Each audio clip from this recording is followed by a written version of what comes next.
Hi guys, in this tutorial we're going to look at polar coordinates, and then for our practice we're going to look at some assessment questions like exam questions.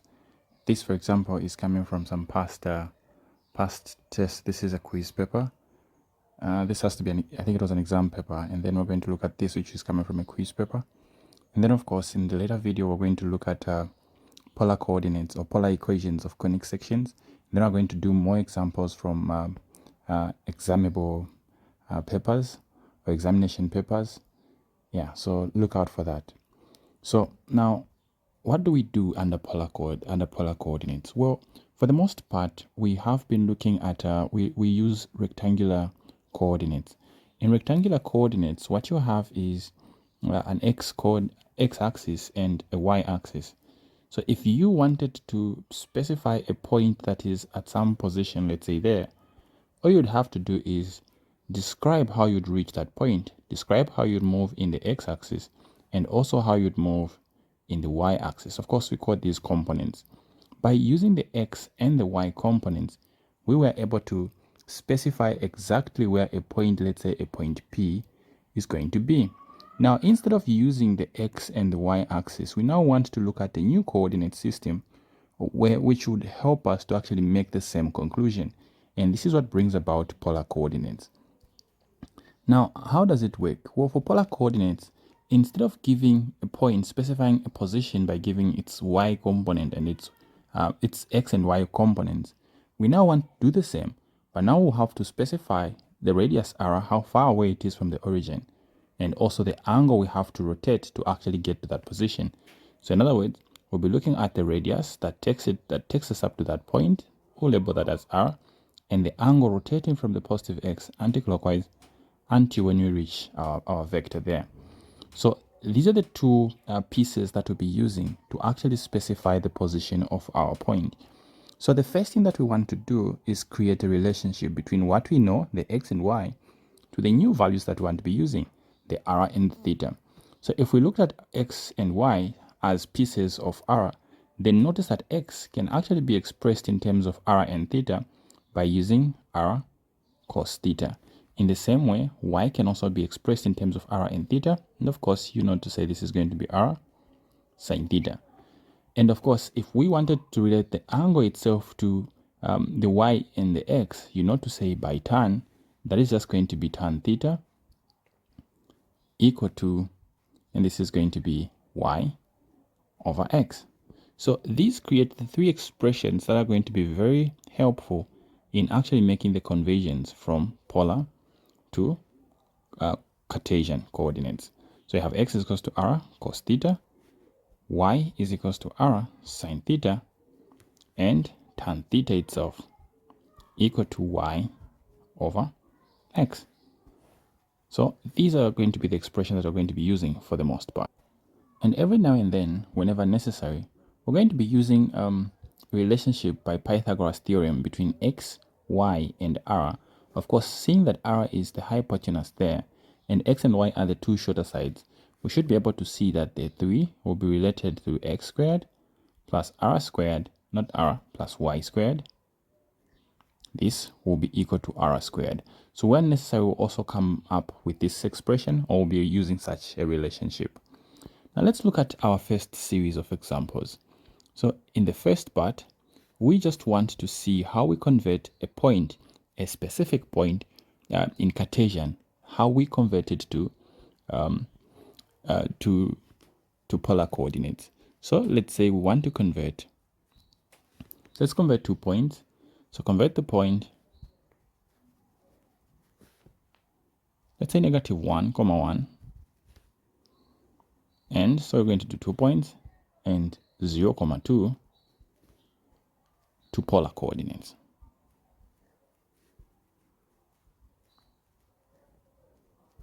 So in this case, we're saying that these 2 points are given in Cartesian coordinates and you want to convert them to polar coordinates. So for the first part, our point is negative 1, 1. So if you look at this, this is the x value, this is the y value. To convert it to polar coordinates, we need to find r from these 2 points. We also need to find theta from those 2 points. So how do we get that? Well, the first thing that we can do to get our r, for example, we can use Pythagoras theorem, where we have the x value squared plus the y value squared. So this tells us to say that r will just be equal to the square root of -1 squared plus 1 squared. And this ends up giving us √2. Now to get the theta, we're now using the x and the y. We can now use tan theta being equal to the y value 1 divided by the x value -1. We end up with tan theta being equal to -1. Now how do we get or predict the value of theta from just us knowing that tan theta is giving us -1? Well, we start with tan theta, just tan theta itself. When does tan theta give us, let's say 1, not -1? Let's just start with +1. Well, for tan to give us a 1, you know to say tan is sine theta over cos theta. For us to get a 1, it implies that sine and cos, they have to be the same. For what angle then does sine equal to cos? Well, it has to be for when theta is equal to 45. So since we're saying this is for the part where this is equals to 1, let's just say this is let's just define a new angle here, phi, so that we reserve theta for what we're actually doing now. So for this to be equal to 1, then the angle phi here has to actually be 45. So if the angle is 45, then we expect sine phi and cos phi to give us the same thing. So in other words, we know to say that tan 45 will actually be the one that gives us a 1. But when is it supposed to be negative? Going back to tan theta now, when do we expect that 1 to be negative? Well, we have to go back to quadrants. Well, tan gives us a negative if we evaluate it in the second quadrant and in the third quadrant. So if we are in the second quadrant, it implies that actually our r is something that is like this. Our 45 is measured from here, coming like this. So this must be where our 45 is. Or if it is in the third quadrant, if we're here, in the fourth, not the third, then our r maybe is something like this, and the angle is somewhere here. So this must be where the 45 is going to be. So we know tan is going to be negative in the two quadrants. But if you look at the coordinates that were given, the x and the y, so the coordinates were given as -1 for the x and 1 for the y. So we expect that -1 probably somewhere here and +1 probably somewhere there. So of course this tends to guide us to lean towards this being in the second quadrant. So we're going to focus on the second quadrant only. From here, now let's see, if our angle is actually here and it's a 45, then we can now specify it by measuring it from this side and bringing it all the way up to here. So if we're going to do that, then we know to say that our angle measured in that direction, our angle is just going to be 180 less that 45. So of course, if we do this, this comes out as 135 degrees. So we now have our angle, meaning we can specify our point, our -1, 1. This becomes our r, which was √2, 135 degrees. But of course, if they want your answer to be in radians, not degrees, then you can make the conversion. This is just √2. In order to convert, you're going to multiply 135 by pi, then divided by 180. So this is going to make it to convert that 135 to radians. Okay, this does it for the first part. Let's look at the second part. In the second part, our point is 0,2. And in the same way, we want to convert this to polar coordinates, r, theta. So how do we do this? Well, the same way. R squared is equals to x squared plus y squared. So that from here, r will be the square root of x is 0, y is 2 squared. So this is just the square root of 2 squared, which is just a 2. So we have our r. Our r is 2. But how about our theta? Well, this is going to be a little bit tricky, because if you look at tan theta, we're saying it's y over x. Our y is 2, but our x is 0. This is a problem. because you know to say 0 into 2, that is going to be something that you can't work out. It's undefined, to give you math error. Now, because of that, how do we then approach this? Well, just break up that tan. You know to say tan theta is the same as sine theta over cos theta. But the problem is coming with the cos theta, because it's like this expression, this is what leads you to that 2 over 0. So it's like the cos here is what is creating the problem, because the cos is what is leading us to having that 0 down there. So we're going to focus on the cos. So the question then that we ask ourselves is, for what angle theta, or will cos give us a 0? Well, for cos to give us a 0, we know to say it can be one of two angles if we restrict ourselves. It implies that our angle theta is equals to 90 degrees, which is pi over 2 in radians, or it is 270 degrees. Now, let's focus on the 90 degrees. If we just get the 90 degrees, then we're saying that our theta is pi over 2. It will give us, cos will give us a 0. Then you can make a conclusion that 0, 2, this is actually just the same as the radius, which is a 2, pi over 2. Then that sorts out that part. Well, this is the first part. Now, every now and then, you won't just be given points to convert from one thing to the other. Every now and then, they'll give you an equation and they'll ask you to identify what that equation is. In, let's say, they can give you an expression in polar coordinates and ask you to specify what it is. Of course, to specify what that graph is going to be, you might have to first convert it to Cartesian form. So let's look at such examples. Well, for this series of examples, we are saying for each of the following polar equations, find their equivalent Cartesian equation and identify their graphs. So we're going to have a number of, we're just going to have two examples anyway. Just going to have two examples, and the first one, we want to identify what this equation is. So this is r cos theta is equals to -4. Want to find what type of graph is, convert it first to Cartesian form. After that, identify what type of graph it's going to make. And in the second part, we're now going to look at something that looks like this. R is equals to 4 over, then we're going to have 2 cos theta minus sine theta. So I want to be able to convert from polar to Cartesian, then identify the graph from there.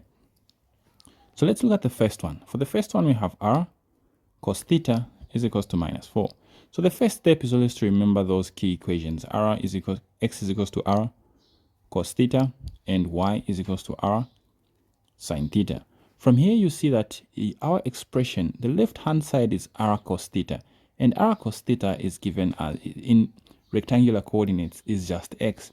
So implying that our polar equation, if we substitute r cos theta by x, becomes just x is equals to -4. Well, this is something very basic. In rectangular coordinates, x is equals to -4 is an equation of a vertical line. So I can conclude that that equation is actually just a vertical line. A vertical line. So if you want to be more specific, a vertical line that cuts the x-axis at x is equals to -4. Then we're done with that. Now let's move on to the second one. For the second one, we had r is equals to 4. Then we have over 2 cos theta minus sine theta. So if you look at this one, the first step, of course, we're going to cross multiply here. This becomes 2 r cos theta minus r sine theta is equals to 4. So again here, when we recall our expressions, x is equals to r cos theta and y is equals to r sine theta. So from here, when we substitute, we see that this part is just x and this part is just y. So we end up with 2x minus y is equals to 4. That's a 4. Yes, that's a 4. So we have this is equals to 4. And when you look at this expression, well, this is an equation of a straight line. If you want, you can even specify its gradient. But all in all, this is an equation of a straight line. So this is a straight line. Then we're done. So this ends the first series of examples. Now let's come back to the main ones. Example series number 3. Now, every now and then you find these questions in the test. The examples that you do in your lectures seem a little bit straightforward. Like for example, the few examples that I've given you. But the examples that come in the test and quizzes might not be this straightforward. Now let's look at some examples from past tests and exam papers and see how you're supposed to approach them. The first one that we're going to have is going to be this one. So in this case, how do we actually work something out like this? Like if you look at the first one, they're saying find the polar equation of a circle. We're given that. And then the second part is saying convert the polar equation to Cartesian form. We have this, and so on and so forth. And then we're going to do this one here. Now, how do we handle these type of questions? Well, let's start with the first one. For the first one, what we're given is x minus 2 squared plus y plus 3 squared is equals to 13. So from here, they want us to convert this to Cartesian equations. They want us to find the polar equations of a circle with the Cartesian equation. So they've given us the Cartesian equation. They want us to write it in polar form. Then they want our final answer to be in the form r is equals to a cos theta plus b is equals to plus b sine theta, where a and b are members of real numbers. So let's try to do that. Well, again, we're just using x is equals to r cos theta and y is equals to r sine theta. So this is all that we're using. So, but before we use these, let's just expand this expression so we don't have to expand with a cos already plugged in. Let's first expand the way they are. The first part, x minus 2, when we expand, this is going to be x squared minus 4x, then plus 4. That is, if you expand this, that's going to be x squared minus 2, that's minus 4, then plus 4. In the second part, this is plus here. We expand y plus 3, that's y plus 3, yes. Then the first one is x minus 2, yes. So if we expand y plus 3, this becomes y squared, then that's y plus 3, so that's 6. Yeah, that's going to be plus 6y, and then that's going to be plus 9 is equals to 13. So, of course, this is just the expansion of y plus 3 squared. So with this done, we can now try to simplify this. We can get the constant numbers, the 4 and the 9, take them the other side. If you get 4 and 9, when you add them, you get 13. When you take it to the right-hand side, you're going to have 13 minus 13, which is just going to give you a 0. So in other words, our expression remains as x squared minus 4x plus y squared plus 6y is equals to 0. The 4, 9, and 13 will subtract out. So at this point now we can substitute. Our x is r cos theta squared minus 4r cos theta. Our y is r sine theta, but it has to be squared, then plus 6r sine theta, then this has to be equal to 0. So from here we can simplify, just square this, square what has to be squared. We get r squared cos squared theta minus 4r cos theta, then again plus r squared sine squared theta plus 6r sine theta is equals to 0. Now group the terms with the squares. You're going to have r squared cos squared theta plus r squared sine squared theta, then you're going to have minus 4r cos theta plus 6r sine theta is equals to 0. Now I want you to focus on this expression here and pull out the r squared. If you pull out the r squared, you remain with cos squared theta plus sine squared theta. Then everything else is really still just fine here. That's minus 4r cos theta, then plus 6r sine theta is equals to 0. Now I want you to see this. This is just a 1. Sine squared theta plus cos squared theta, that's just a 1.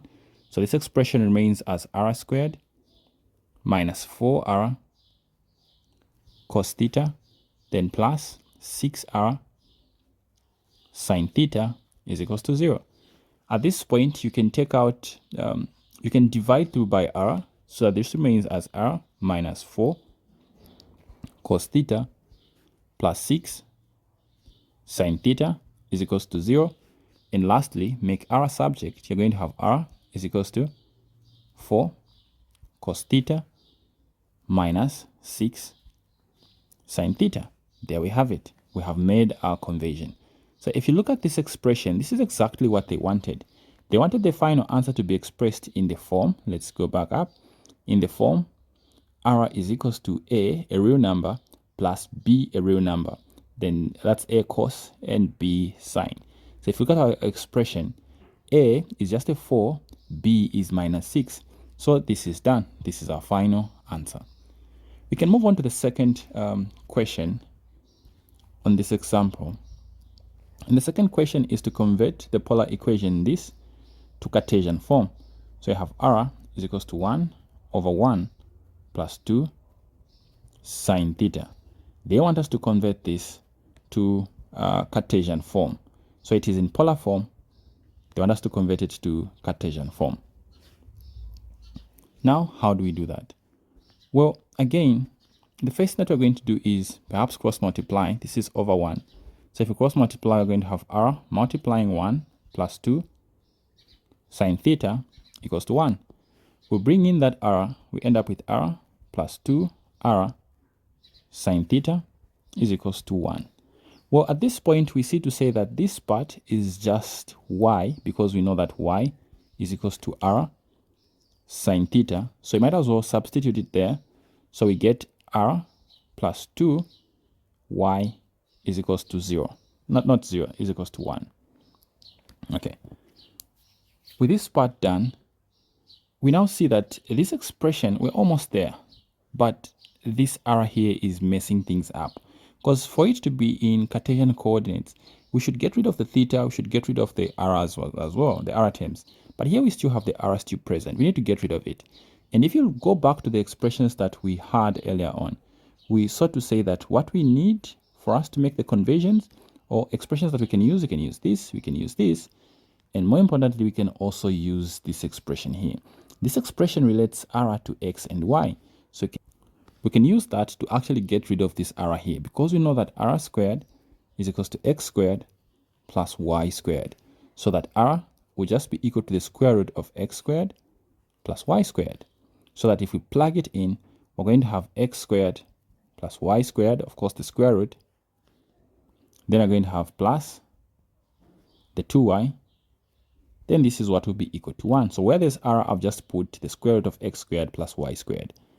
From here, I can take the 2y to the other side, so that I have x squared plus y squared is the square root equal to 1 minus 2y.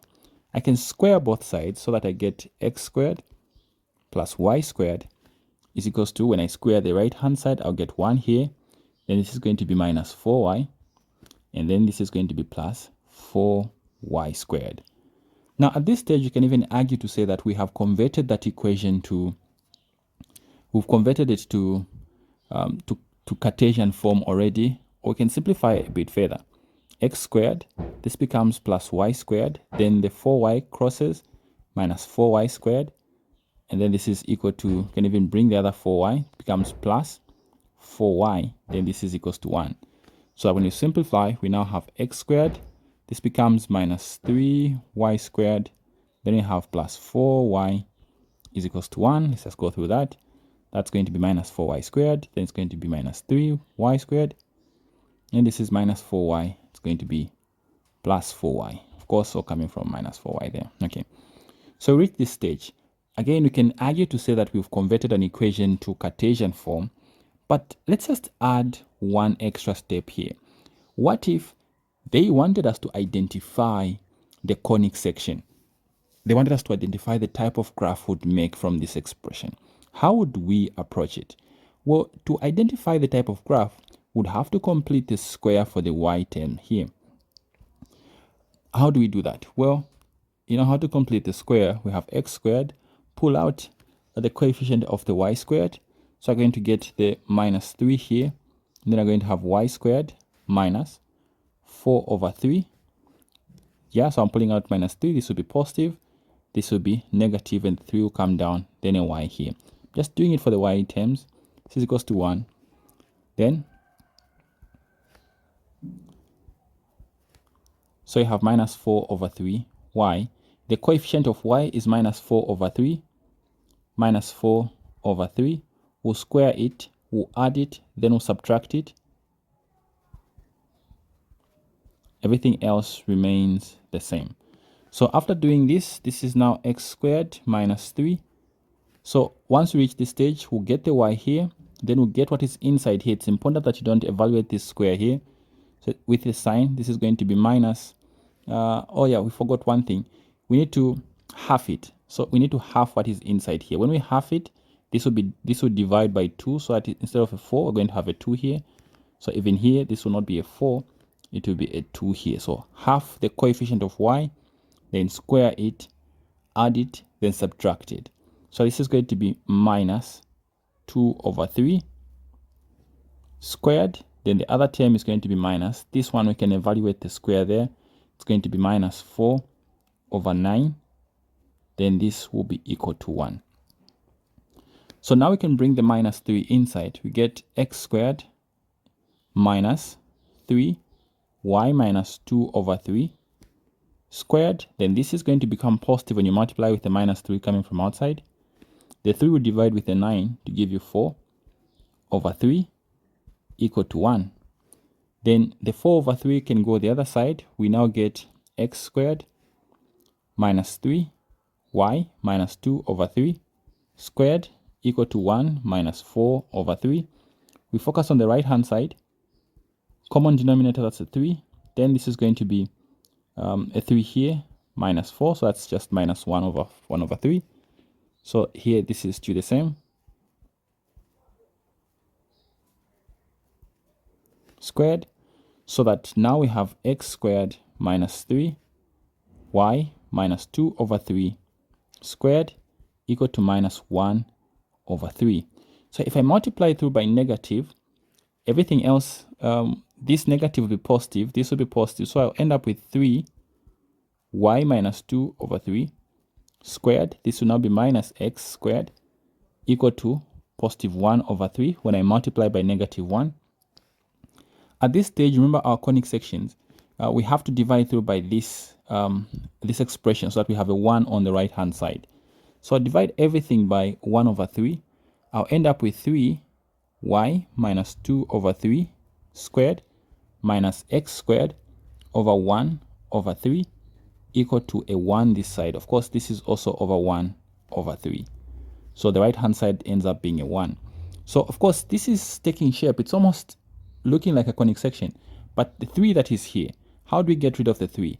Well, we're going to take it down. If we bring it down, if we bring this 3 down, it will end up as a 1 over 3 as well. So we're going to have y minus 2 over 3 squared. Then this is going to be, when the 3 comes down, it will be 1 over 3. Then to multiply the 1 over 3, it's finding down. So this is just this. And then this one is the 3 when it comes down. Okay, then everything else is still the same. Minus x squared over 1 over 3 equals to 1. So that now our expression becomes y minus 2 over 3 squared over 1 over 9 minus x squared over 1 over 3 is equals to 1. So from here we see that this is now our conic section. Its center has been shifted. And when you look at this, we can even specify which one is our A, which one is our B. We can even identify the type of conic this is. So when you look at this, this is a hyperbola based on the fact that we have a negative here. So this is a hyperbola. And did not say it's a hyperbola such that if we try to sketch it, we won't try to sketch it here. But if we try to sketch it, it will most likely be a type of hyperbola which opens up and down. But of course, its center has been shifted such that it is at 0, 2 over 3. So the center is going to be at 0, 2 over 3. So of course you can do other things to specify what the vertices are, the foci, and so on. But this is how it would end up looking. Okay, let's look at one more example. Let me know what you guys think. Let me know what you guys find as well. But let's look at our last example for this tutorial. For our last example, we're going to do this quiz question where they wanted us to show that the expression of, to show that the polar equation of an ellipse centered at the origin with the vertical focal axis can be written in this form. Okay, so this is where we're going. R squared is equals to b squared over 1 minus e, the eccentricity, squared, then sine squared theta. This is where we're going. Now the question is, how do we get there? Well, for us to answer this question, we start with the standard equation of an ellipse, such an ellipse to be specific. Now here they're saying that show that the polar equation, this polar equation for an ellipse. So they're saying this, it is an ellipse and it is centered at the origin with the vertical focal axis. So this is very important for us to understand.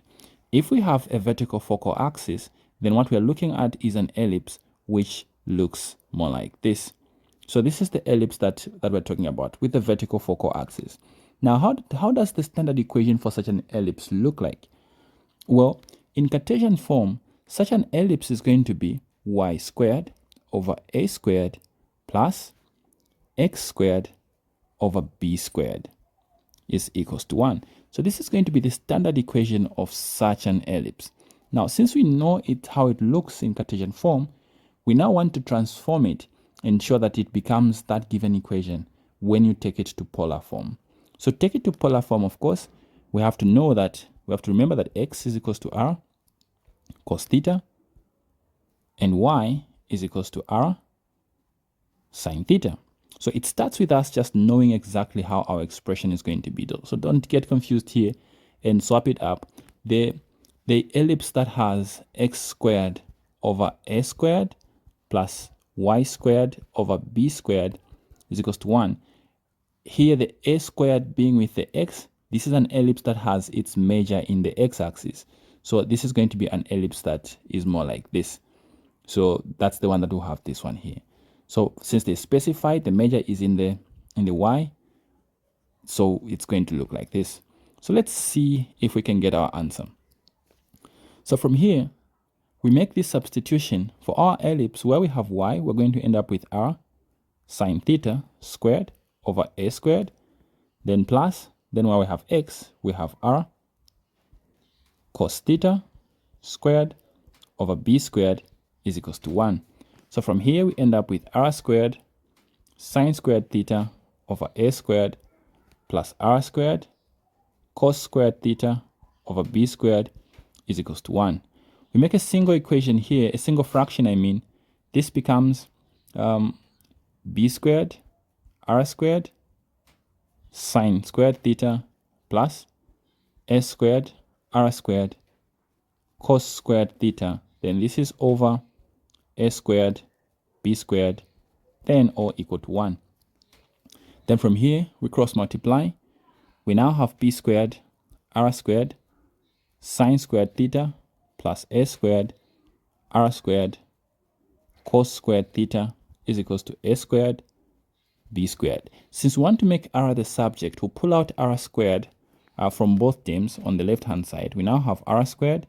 Then what will remain will be b squared sine squared theta plus, then this will be a squared cos squared theta, and this will be equal to a squared b squared. From here, we divide both sides by the b squared sine squared theta plus a squared cos squared theta, so that we end up with r squared equal to a squared b squared over b squared sine squared theta plus a squared cos squared theta. Now, if we compare with where we're going at this stage, if we come back to and look at where we want to end up by remaining with only sine. So cos has disappeared somehow. Cos is not there anymore. So since cos ends up disappearing, so I'm going to look at cos here and I want to eliminate it. For me to get rid of the cos, it's like I'm going to use that sine squared theta plus cos squared theta is equals to 1. Of course, from here we know to say that cos squared theta will just be 1 minus sine squared theta. So if we make the substitution into our expression, now this expression will become, so where there's cos, we'll now plug in that is. So I'm going to write this, but I'll start with just the cos squared term. Of course, I can change the order without really losing anything. So for cos squared, I had a squared, then cos squared. So I'll still have the a squared, but instead of the cos, I have 1 minus sine squared theta. And then everything else, this is 2 plus b squared sine squared. So plus b squared sine squared theta. So at this point, we end up with the a squared goes inside. We now have a squared plus a squared. This is not plus, this is minus sine squared theta, then plus b squared sine squared theta. Well, these are like, but the problem is just the a here and the b here. So what we do is let's pull out what is common and leave out what the difference between them. So now I have a squared b squared over a squared. Now when you look at these, when you pull out sine, I'll pull out negative sine. So we're going to get negative sine squared theta. And what will remain on the first part will remain with positive a squared. On the second part, since I'm pulling out a negative, I'll remain with minus b squared. Notice that if I multiply the negative sine squared by what is inside the brackets, it will take me back to this expression. So at this point, you now have to recall one thing. You have to recall the definition of b here. B squared, remember, is just a squared minus c squared. This implies that if you made c the subject, c squared, you'd have c squared is equal to a squared minus b squared. So this a squared minus b squared is actually just c squared. So our expression now becomes a squared b squared over a squared minus, so this is a c, so I'll have c squared, then sine squared theta. Now we're almost there. Again, if we have a quick look at where we're going, we don't have a c. Where is that? We don't have a c. Instead, what we have is e. This is not even an a. In our expression currently, we have an a here, we have an a squared there, but these are all not there. The a squared here is not there, the a squared here is not there. So how did they get rid of it? Well, the trick is, the hint is with the e here. We know to say that e is equals to that c over a. So since this is what eccentricity is, e squared will just be equal to c squared over a squared. So it's like every term has been divided by a squared. So let's see how we get there then. So when you look at this, we're going to divide each term here by a squared. So the top part, when you divide by a squared, will remain with only b squared. This one, when you divide by a squared, will remain with 1. And then here, when you divide by a squared, we'll have c squared over a squared, then sine squared theta. Here now we're almost there. This is now b squared over, this is now 1 minus c squared over a squared is e squared, then sine squared theta. Then we're done.